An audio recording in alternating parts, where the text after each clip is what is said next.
Hey everyone, we are back again at my mom's glass shop, and she's going to walk us through today on a piece that she is doing on one of our panels of our door that we've previously videoed. And she's going to show us how to solder this piece that she has here. So Mom, just jump in here and tell us what you're doing. This is the back side. I've already soldered the front side. And I turn it over and I'm doing the back side. I put flux on. Now your flux cleans the copper foil that we talked about, I think the other day, that we put on each piece of glass. This cleans the residue and stuff off of it where the solder will stick. So it's something you have to have on there. You couldn't skip that step, right? You have to have it. This is the solder that I use. It comes in a roll. Okay. And I unroll it, cut off what I need. Okay. And so there's not a particular size, a length that you have to cut. It's whatever you're comfortable with. Okay. I take some of the older flux that I don't necessarily use. And put on a napkin, and then to clean my solder, make sure that it doesn't have any corrosion or anything. I run it through and clean off. Let's see what you got. Oh yeah, I see. Okay. Yep, you get quite a bit. So I've already put flux on all of this. You go down. Okay. My flux is in this little jigger here, and you touch it up, go down each seam, and then you can solder. I've already gone down all these seams just to save a little time. Okay, so everywhere you have already taped it, that's where the flux has to go.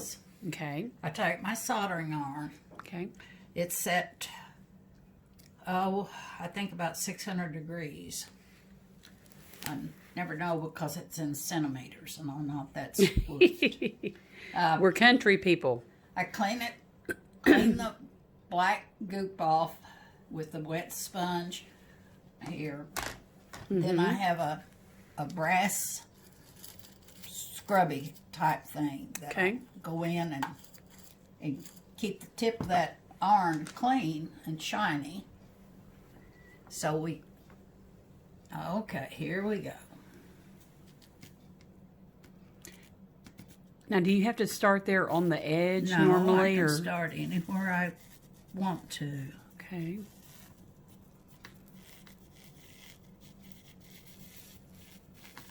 And that's really going fast. Yeah, this is a new iron. It's like my old iron. It's a little bit different, but it has a little bit different head, and I'm kind of liking it. Okay, so you're just keeping that solder up close to that, and then of course it's melting it as you go. I don't really touch the copper foil that's down, but it does get hot. It conducts the heat real well. So do you normally have to go pretty quickly on it, or is that something you just... If I sit here too long, I'll break the glass. It'll get too hot and I'll break the glass. But you just go along as it melts. So you're making a nice looking bead there. Yeah, I'm doing pretty good on that for a change. So what happens if you have a little bump after it dries and you've got a little bump in it? Oh, you mean something like this right here? Here's what's come through from the other side. I had a little area here. It'll just melt right down. Oh. So you can fix any little problems then. Yeah. Just heat it up and just let it flow again.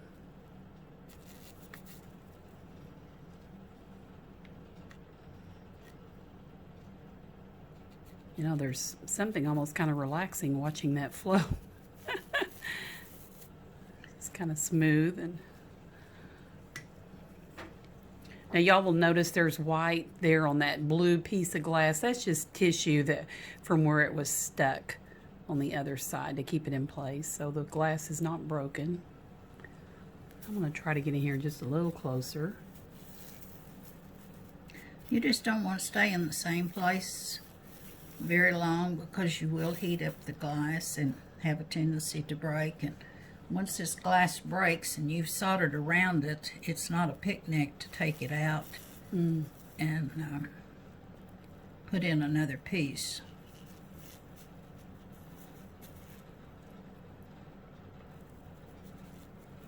And again, Mom has soldered the front side. This is the back.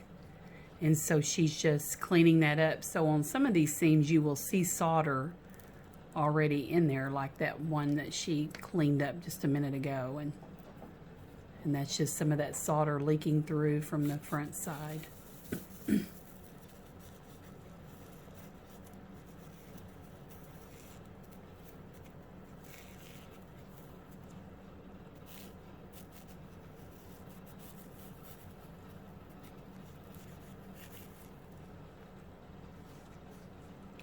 Okay, we've got a little ditch here. Let's go back and kind of smooth it up. Okay.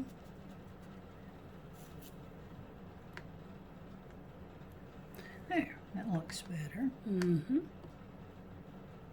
And I like the fact that if you do mess up or it doesn't come out exactly the way you want it, you can just heat it up and smooth it out.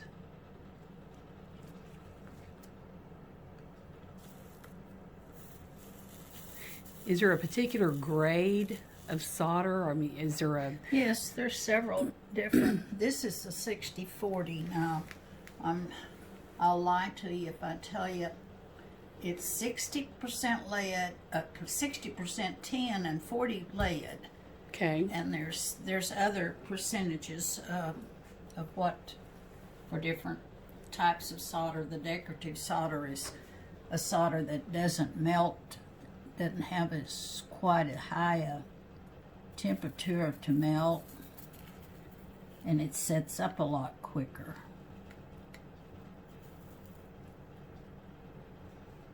So it's going to depend on the piece that you're working on. It is. Maybe the...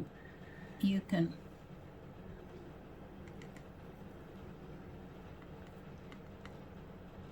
I would think maybe the size of the piece, also the weight of it. No. Would that have anything? Mm-mm. No? No, that doesn't have anything to Okay. do with...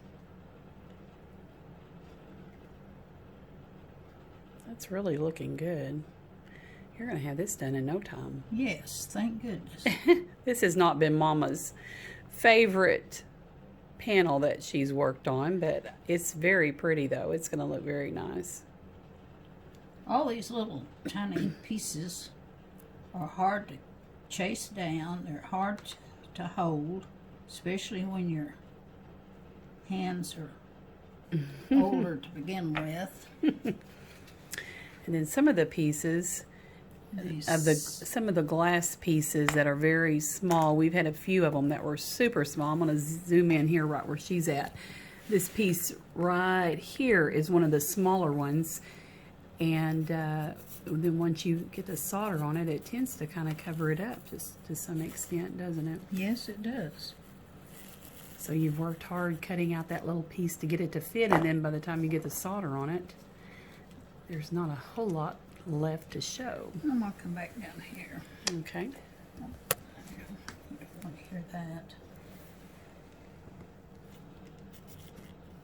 So then, like you said, it doesn't matter where you start at or where you work. You can work on 2 or 3 different places at once. Let it cool and come back to it.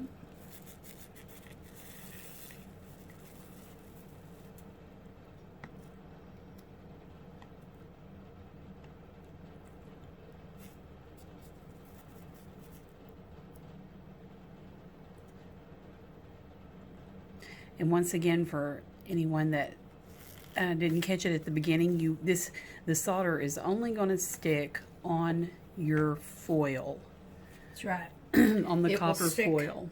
It will stick on metal, which we put around the edge. But for this, it will not stick to the glass.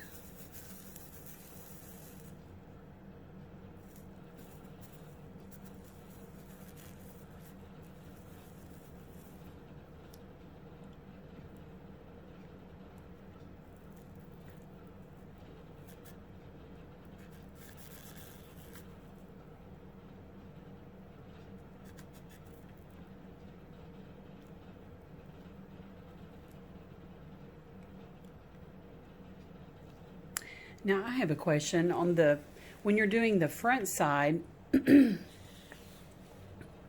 the solder tends to go through the gaps and to the back side. I guess you probably have to use more of it to. In other words, when I haven't cut it real close and I have a knife left a gap, and the solder did come through, but on the other side, right here, it's just a wider. It's just going to be a wider space seam. And then if I'm real careful when I solder this, I don't want to heat it up too much or it will run through the other side. Right. And then I've got to come back over there. And yeah, it's just going to heat up all the way around. through. Right.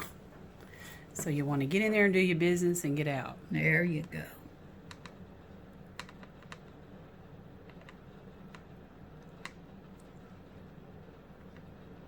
Now, after you complete this, is there anything that is put on this? Any kind of a protective coating or?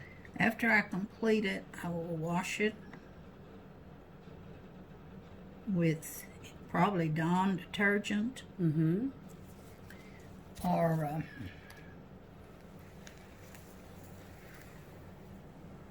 there's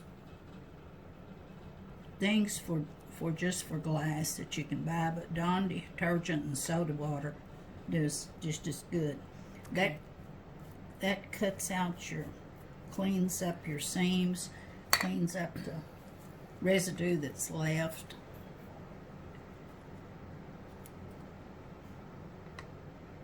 So, so when you get it completely finished, both sides, you're gonna take it over to the sink, gently wash it off, dry it, and then I will wax it. Okay. I will either use car wax. Again, we can go back and buy a specialty wax for the stainless steel, but the mother's wax does just as well. Okay. And who knows, I might get somebody to wax my car sometime. You never know. You never know. So what is the purpose of the wax? That seals your solder in, keeps it bright, keeps it from Oxidizing. Okay. It's going to have that pretty silver patina from here on out. Keep the air away from it. All right. Well, at this rate, you're going to have this finished in no time. Hope so. You are going to town on it. Is there anything else you want to mention before we wrap up about this piece and the soldering? No, I'll show it to you when I get it cleaned up. Okay. All right. Looks good so far. So we'll come back to everyone here after we get it all finished and show you the final result once we get it in the door. Thanks for watching.